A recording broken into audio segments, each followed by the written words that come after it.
সুপ্রিয় দর্শক, আসসালামু আলাইকুম। খাদ্য রং চ্যানেল থেকে আপনাদের সকলকে জানাচ্ছি স্বাগতম। আশা করছি আপনারা সকলেই ভালো আছেন। আজ খুব সহজ একটি রেসিপি নিয়ে হাজির হয়েছি। আজ আমি তৈরি করেছি চিংড়ি মাছ দিয়ে শাপলা। শাপলা আপনারা কে কে খেতে পছন্দ করেন ঝটপট কমেন্ট বক্সে কমেন্ট করে জানাবেন। শাপলা দিয়ে চিংড়ি মাছ রান্না করাটা আমার খুবই পছন্দের একটি খাবার, তাই আপনাদের সাথে শেয়ার করেছি আমি যেভাবে রান্না করেছি। তো চলুন তাহলে দেখে নিন কীভাবে আমি রান্না করে নিয়েছি শাপলা দিয়ে চিংড়ি মাছ। শাপলা রান্না করার জন্য প্রথমে আমি একটি কড়াই নিয়ে নিয়েছি এবং এর মধ্যে আমি দিয়ে দিচ্ছি পরিমাণ মতো রান্নার তেল।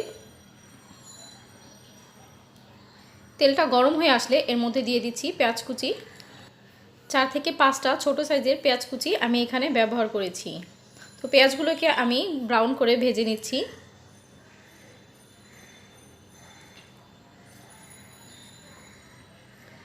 ব্রাউন করে ভাজা হয়ে গেলে এখন এর মধ্যে আমি দিয়ে দিচ্ছি সামান্য পরিমাণ একটু পানি।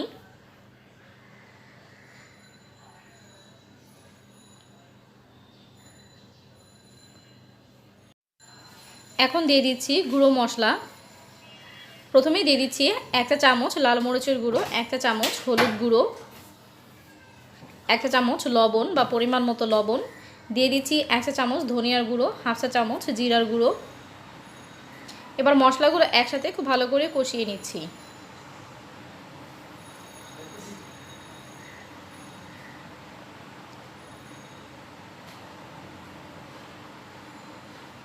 কিছু সময় মশলাটাকে আমি খুব ভালো করে কষিয়ে নিচ্ছি।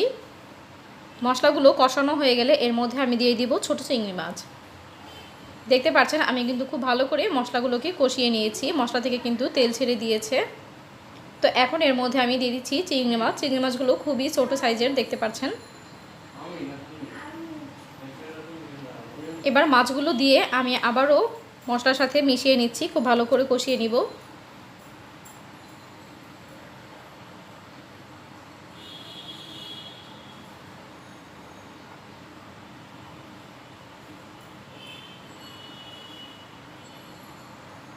খুব ভালো করে কষানো হয়ে গেলে এখন এর মধ্যে আমি দিয়ে দিব শাপলা। আমি আগে থেকে শাপলাগুলোকে পরিষ্কার করে নিয়েছি।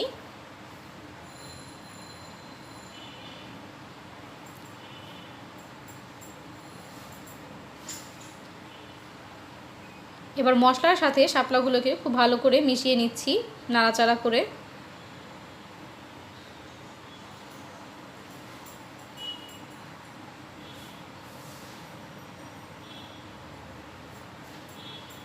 মশলা মেশানো হয়ে গেলে এবার ঢাকনা দিয়ে ঢেকে দিব। কিছুক্ষণ পর ঢাকনাটা খুলে নিচ্ছি। দেখতে পাচ্ছেন শাপলা থেকে কিন্তু পানি উঠেছে। এই পর্যন্ত কিন্তু আমি কোনো পানি দেইনি এখানে। এবং দেখতে পাচ্ছেন আমি কিন্তু অনেকগুলো শাপলা দিয়েছিলাম, সেগুলো কিন্তু কমে গিয়েছে। তো আমি আবারও নাড়াচাড়া করে আমি আবারও ঢাকনা দিয়ে ঢেকে রেখে দিব। 5 মিনিট পর আমি ঢাকনাটা খুলে নিচ্ছি।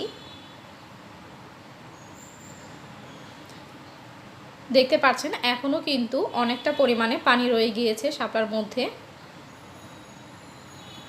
তো এর মধ্যে আমি আরও কিছুটা পানি দিয়ে দিচ্ছি।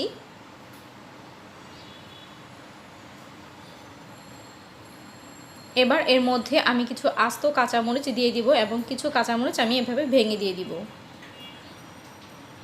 হালকা হাতে নাড়াচাড়া করে নিচ্ছি। এবার ঢাকনা দিয়ে ঢেকে রান্না করে নেব।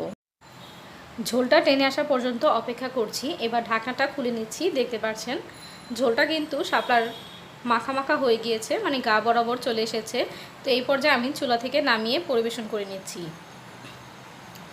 তো দেখতে পারলেন আমি কত সহজভাবে মজাদার একটি রেসিপি তৈরি করেছি। আশা করছি আপনাদের কাছে ভিডিওটি ভালো লেগেছে। ভিডিওটি যদি ভালো লেগে থাকে তাহলে অবশ্যই একটি লাইক দিয়ে দিবেন এবং আপনাদের যদি কোনো মতামত থাকে কমেন্ট বক্সে কমেন্ট করে জানাবেন। আমার চ্যানেলে যদি নতুন হয়ে থাকেন তাহলে অবশ্যই চ্যানেলটিকে সাবস্ক্রাইব করে বেল আইকনটি বাজিয়ে দিবেন। আর যারা অলরেডি আমার চ্যানেলটিকে সাবস্ক্রাইব করে রেখেছেন তাদেরকে অসংখ্য ধন্যবাদ।